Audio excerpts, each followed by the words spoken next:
Chai there. A lot of talk lately about people selling silver after this ugly pullback, and in this video we're going to separate fear from actual thinking, and you're going to walk away with a much cleaner way to decide what to do with your stack. So in case you haven't seen some of this conversation going around, people are looking at a 3-month chart. They're seeing silver fall from that excited, almost unreal zone down into the low 70s. And they're saying, okay, that's it. The move is over. The party is done. Get me out. And today in New York, it is Thursday, April 30th. So comment what day and date you're watching from. Also, if you value my content, subscribe and comment John AG Best because it helps push calm analysis over panic content. Now, I understand the emotion here. When silver is running, everybody feels smart. When silver pulls back hard, suddenly the same metal feels heavy in your hand. And right now, somewhere, somebody is probably walking into a coin shop with a tube, a bar, maybe a little bag of rounds, and they're saying, just give me the cash. Maybe that person has a real reason. Maybe rent is due, maybe a medical bill showed up, maybe debt is choking them. If that's the case, I'm not judging them. Silver is not more important than keeping your life stable. But that is not the same thing as selling because a red chart scared you. That's the first split we have to make. Like, if you are selling silver, why are you selling it? And right after that, what exactly are you trading into? Because people say I'm selling silver, but what they usually mean is I'm turning silver into dollars. That sounds simple, but it's actually the entire argument. Because if I trade a real asset for cash, and that cash just sits there losing purchasing power, did I improve my position? Or did I only stop the emotional pain for a little while? Let me show you what I mean. If I had known the top in advance, yes, of course, I would have sold some metal higher. Anybody would. If somebody tells you they would not have sold at the top after knowing it was the top, come on. That's not conviction. That's theater. But we don't get future charts. We get hindsight. And hindsight is the guy who walks into the room after the game is over and says, I would have called the winning play. So the real question is not, would selling have been better months ago? Fine. Maybe it would have been. The question is, does selling right now actually make sense? And this is where a lot of people get trapped. They buy silver for one reason and sell it for a totally different reason. They buy because they're worried about currency dilution, debt, inflation, banking risk, and long-term purchasing power. Then the chart drops, and suddenly they judge the metal like it was supposed to behave like a perfect tech stock. That's a mismatch. If your thesis was short-term price momentum, then yes, a sharp break matters a lot. But if your thesis was monetary insurance, diversification, and owning something outside the promise-based financial system, then a pullback is painful, but it does not automatically destroy the reason you bought. Now, based on recently published numbers, the silver market is not just a coin shop story. Total demand softened recently, but industrial demand still posted a record year, helped by electronics, electrical uses, solar, autos, grid build-out, and even AI-related applications. The market was also forecast to remain in a sizable deficit, with supply below demand for another year. That does not mean silver goes up tomorrow. Please don't hear what I'm not saying. A deficit can exist, and price can still punish you, because markets care about timing, positioning, liquidity, and emotion. But it does mean the story is bigger than some people got scared and sold at the local shop. And that's why I'm not in a hurry to become one of those people. One more thing. Coin shops seeing sellers does not automatically mean the smart money is leaving. Retail flow can be emotional at both extremes. When price is ripping, people line up to buy because they don't want to miss it. When price is falling, people line up to sell because they don't want to feel stupid. The shop counter captures emotion, not always valuation. So I would be cautious about using local selling as proof that silver is finished. It might mean households need cash. It might mean buyers chased too late. It might mean premiums were high and people finally saw an exit. Or yes, it might mean sentiment has cooled. Those are different stories, and they lead to different conclusions. That's why I care less about who is selling this week, and more about whether my reasons still stand. If the reason was weak, the pullback exposes it. If the reason was strong, the pullback tests it. And tests are uncomfortable by design. They make you slow down, check the thesis, check the math, and check yourself before you hand over something scarce for something that can be created faster than you can save it. And sometimes that little pause saves you real money. Now, let's talk about dollars, because this is the part most sellers don't think through. When you sell silver, you are usually not moving into nothing. You are moving into currency. And the currency side of the trade has its own risks. The latest inflation report showed consumer prices up a little over 3% from a year earlier. Food away from home was up in the high 3% area, shelter was up around 3%, energy was up in the low double digits, and gasoline was up almost a fifth from the prior year. That is not a theory. That is household pressure showing up in official data. So when someone says, I want to sell silver because it dropped, okay, fair. But then we have to ask, dropped against what? against dollars. And those dollars are not frozen in time. They move too. They just move quietly. A silver chart screams at you. Purchasing power whispers. And sometimes the whisper is more dangerous because you get used to it. You get used to groceries costing more. You get used to insurance renewing higher. You get used to fast food no longer feeling cheap. You get used to a basic home needing a massive down payment and a mortgage payment that looks like somebody typed it wrong. And then people say, well, that's just life now. Maybe. But that's also the unit changing. From recent public data, the broad money supply, M2, was around $22.5 trillion in March. That is not some tiny pool of scarce paper. It is a huge monetary ocean, and when the ocean gets bigger over time, each individual bucket has to fight harder to hold value. Now, I want to be careful here.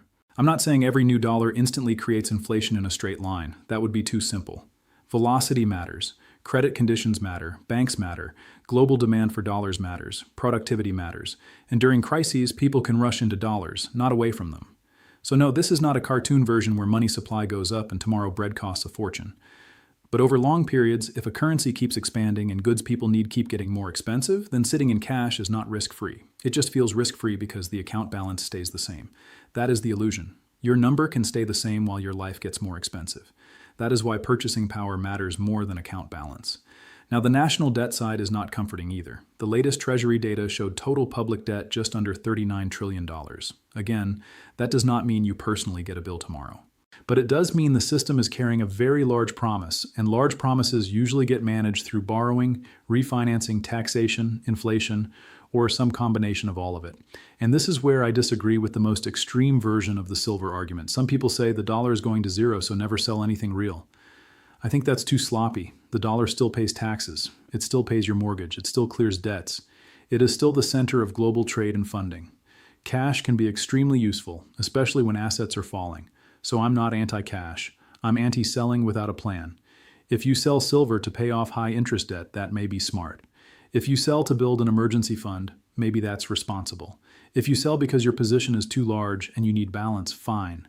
But if you sell because a chart embarrassed you, then you're not making a financial decision. You're trying to end discomfort. And markets charge a fee for that. Now let's use housing as an example. Recent housing data still showed the typical existing home around the low 400,000 area, and mortgage rates were still a little above 6% for the standard 30-year loan. That combination is why so many families feel squeezed even when headlines say conditions improve slightly. So if I sell silver and hold dollars because silver is volatile, what am I getting? I'm getting a currency that has to compete with expensive housing, expensive borrowing, expensive insurance, expensive repairs, expensive food, and expensive energy. Again, maybe I need that cash. But if I don't need it, I have to ask whether I am actually upgrading. And for me, right now, I don't see the upgrade.